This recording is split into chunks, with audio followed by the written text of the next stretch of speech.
Абайдың бірінші қара сөзі. Бұл жасқа келгенше жақсы өткіздік пе, жаман өткіздік пе, әйтеуір бір талай өмірімізді өткіздік.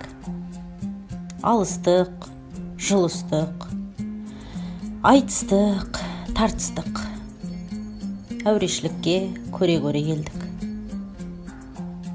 Енді жер ортасы жасқа келдік. Қажыдық, жалықтық. Қылып жүрген ісіміздің баянсызын, байлаусызын көрдік. Қоршылық екенін білдік. Ал енді қалған өмірімізді қайтып, не қылып өткіземіз? Соны таба алмай, өзімде қайрамын. Ел бағу? Жоқ. Ел бағым жоқ. Бағусыз дертке ұшырайын деген кісі бақпаса, не албыртқан, көңілі басылмаған жастар бағамын демесе, бізді Құдай сақтасын. Мал бағу? Жоқ. Баға алмаймын. Балалар өздеріне керегінше өздері бағар. Енді қартайғанда қызығын өзің түгіл көре алмайтұғын ұры, залым, тілемсектердің азығын бағып беремін деп, қалған аз ғана өмірімді қорғылар жайым жоқ. Ғылым бағу? Жоқ.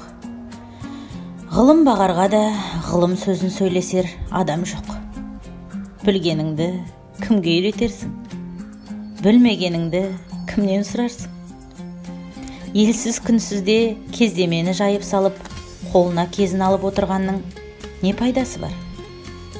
Мұңдасып, шер тарқатсар кісі болмаған соң, ғалым өзі бір тез қартайтатұғын күйік. Софылық қылып дін бағу? Жоқ, ол да болмайды. Оған да тыныштық керек.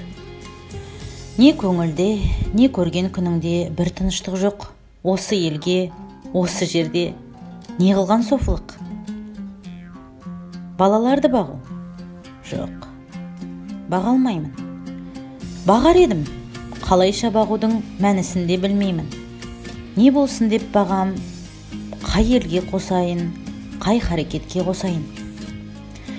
Балаларымның өзіне ілгері өмірінің, білімінің пайдасын тыныштықпенен керерлік орын тапқаным жоқ. Қайда бар, не қыл дерімді біле алмай отырмын. Не бол деп бағам? Оны да ермек қыла алмадым. Ақыры ойландым.